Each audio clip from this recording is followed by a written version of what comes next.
ఈ రోజుకి కూడా ఈ 4 నెలల చంద్రబాబు నాయుడు గారి పాలన, ఆయన ఆడిన అబద్ధాలు, ఆ అబద్ధాల ద్వారా అది మోసం అని చెప్పి తెలిసిన పరిస్థితి, ఆ మోసంలో నుంచి ప్రజల్లో పుడతా ఉన్న కోపం, ఈ కోపం, ఈ అబద్ధాలు, ఈ మోసం, ఈ కోపంలో నుంచి వస్తూ ఉన్న పరిస్థితుల మధ్య ఈరోజు ఇప్పటికీ కూడా ప్రతి ఇంట్లో కూడా చర్చ జరుగుతూ ఉన్న అంశం ఒకటి, జగన్ మంచి చేశాడు, జగన్ మాకెప్పుడు చెడు చేయలేదు అనే మాట.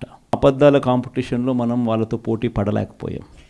ఈరోజు వెనక్కి తిరిగి చూసుకుంటే ఎందుకు ఇలా జరిగింది అని వెనక్కి తిరిగి చూసుకుంటే దానికి కారణం ఇంతకన్నా వేరే కారణం ఏమీ లేదు.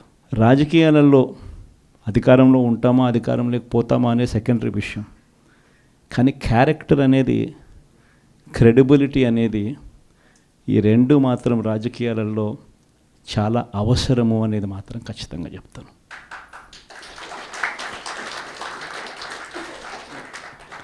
ఎందుకనంటే క్యారెక్టర్ అనేది ఎలాంటిది అని అంటే ఒక్కసారి మనం కనుక జారి విడిచేసినామంటే దాన్ని మళ్ళీ ఎత్తుకోలేం.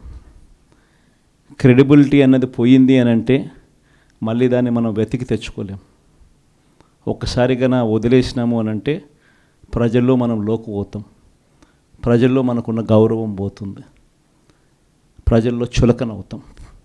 ఇది ఖచ్చితంగా జరుగుతుంది. ప్రభుత్వం అన్ని రంగాల్లోనూ విఫలమవుతూ ఉన్న పరిస్థితులు కూడా మన కళ్ళ ముందరే కనిపిస్తూ ఉంది. కరప్షన్, ఎప్పుడు చూడని కరప్షన్ ఈరోజు జరుగుతూ ఉంది. ఈ పెద్ద మనిషి చంద్రబాబు నాయుడు ఏం చేస్తూ ఉన్నాడు, రాష్ట్రానికి సంబంధించిన ఆదాయం తగ్గిస్తూ ఉన్నాడు, దానివల్ల లిక్కర్ వాల్యూమ్స్ పెంచుతూ ఉన్నాడు. లిక్కర్ వాల్యూమ్స్ పెరిగినందుకు డిస్టిలరీ వాళ్ళు చంద్రబాబు నాయుడుకు ముడుపులు ఇస్తూ ఉన్నారు.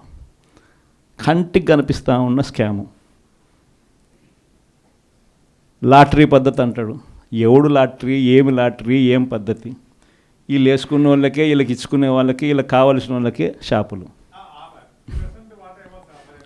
ఆ షాపులో కూడా మళ్ళా ఎమ్మెల్యేలకు మళ్ళా 50% వాటా. ఇది జరుగుతూ ఉండేది కార్యక్రమం. గ్రామంలోనూ మళ్ళీ బెల్ట్ షాపులు, మన కళ్ళ ఎదుటే కనిపిస్తూ ఉన్న సత్యాలు. ఒకవైపున విచ్చలవిడి కరప్షన్, ఒకవైపున చూస్తే చదువుల రంగం చూస్తే పిల్లలకు కట్టాల్సిన ఫీజు రీయింబర్స్మెంట్ సైతం 3 క్వార్టర్లు అయిపోయింది. పిల్లలు ఎవరైనా ఇంజనీరింగ్ చదువుతా ఉన్న పిల్లలు ఎవరైనా ఉంటే, డిగ్రీ చదివిస్తూ ఉన్న పిల్లలు ఎవరైనా ఉంటే, మెడిసిన్ చదివిస్తున్న పిల్లలు ఎవరైనా ఉంటే, తల్లిదండ్రులు ఈరోజు నరకయాతన పడతా ఉన్నారు ఆ పిల్లల ఫీజుల కోసం. మన ప్రభుత్వ హయాంలో 1 క్వార్టర్ అయిపోయిన వెంటనే, 3 నెలలు అయిపోయిన వెంటనే ఫీజు రీయింబర్స్మెంట్ డబ్బులు పడేటి. ఇప్పుడు 3 క్వార్టర్స్ అయిపోయినాయి. విద్యా దీవెన లేదు, వసతి దీవెన లేదు, అమ్మఒడి లేదు, గోరుముద్ద నీరు గార్చినారు. బడులలో ఇంగ్లీష్ మీడియం గాలికి ఎగిరిపోయింది. సిబిఎస్ఈ పోయింది, టోఫుల్ పోయింది. వైద్య రంగం చూసుకుంటే కడతా ఉన్న 17 మెడికల్ కాలేజీలు, గవర్నమెంట్ రంగంలో కడతా ఉన్న 17 మెడికల్ కాలేజీలను కట్టాల్సింది పోయి, ఆ 17 మెడికల్ కాలేజీలు 5 మెడికల్ కాలేజీలు మనం ఉన్నప్పుడే ప్రారంభం కూడా అయిపోయాయి. ఇంకొక 5 కాలేజీలకు సీట్లు కూడా వచ్చాయి. సీట్లు వచ్చినేటి వద్దన్నాడు, కడతా ఉండేటి ఆపేశాడు, అది కూడా అమ్మేస్తారంట. 104, 108 ఎంప్లాయీస్కి ఇంతవరకు చంద్రబాబు నాయుడు ప్రభుత్వం వచ్చిన తర్వాత జీతాలు లేవు. వైద్య రంగంలో స్పెషలిస్ట్ డాక్టర్లు కొరత లేకుండా హాస్పిటల్లన్నీ మనం చూసుకుంటే ఈరోజు ఎక్కడ చూసినా కూడా స్పెషలిస్ట్ డాక్టర్ల కొరత గవర్నమెంట్ హాస్పిటల్లో కనిపిస్తూ ఉంది. మనం జిఎంపీ ప్రమాణాలు, WHO ప్రమాణాలు గల మందులు మనం గవర్నమెంట్ హాస్పిటల్లో నెలకొల్పే కార్యక్రమం మనం చేస్తే ఈరోజు ఆలోచన కూడా ఎవరికీ లేదు.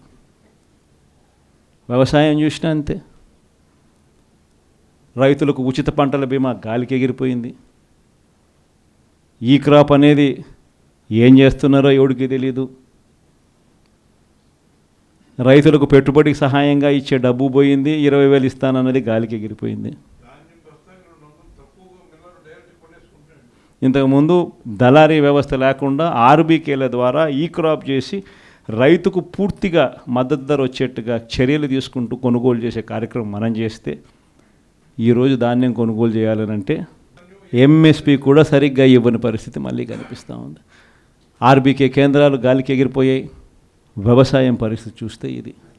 ఏ రంగం చూసుకున్నా కూడా ఇంతకుముందు ప్రతి పథకము ట్రాన్స్పరెంట్గా, పారదర్శకంగా ప్రతి ఇంటికి డోర్ డెలివరీ జరిగేది.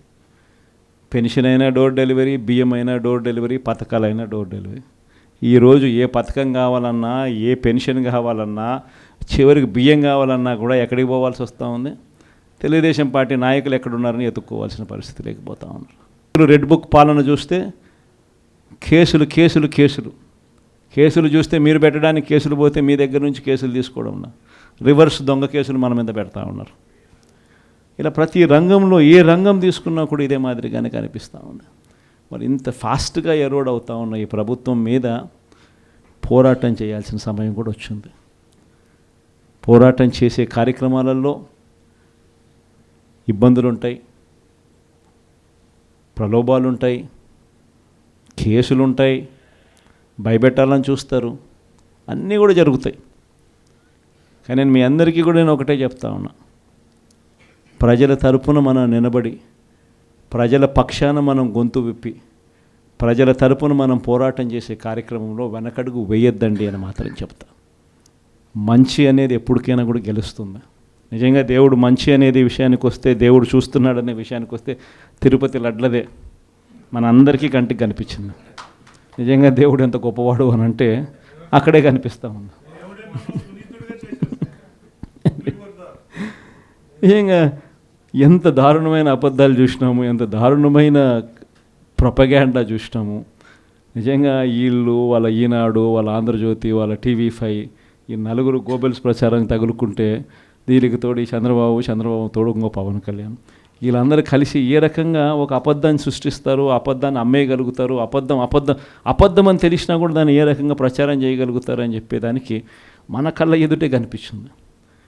నిజంగా ఆశ్చర్యం కల్పించే విషయం. అయినా కూడా మనం గట్టిగా నిలబడ్డాం, విషయాలన్నీ ప్రజలకు మనం చక్కగా చెప్పగలిగినాం.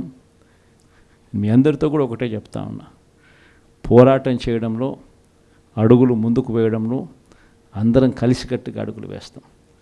పోరాటం చేసిన ప్రతి విషయంలో నష్టపోయిన ప్రతి ఒక్కరికి కూడా వైఎస్ఆర్ కాంగ్రెస్ పార్టీ అన్ని రకాలుగా తోడుగా ఉంటుంది.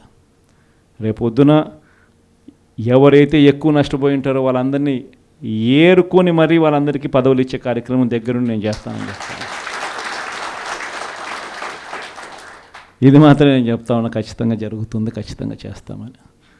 ఈ విషయాలన్నీ కూడా మీకు చెప్పి మరొకసారి మీ అందరికీ కూడా ఇదే పోరాట పటిమ చూపించాలని చెప్పి కూడా మనందరినీ కూడా సవినీయంగా కోరుతా ఉన్నా.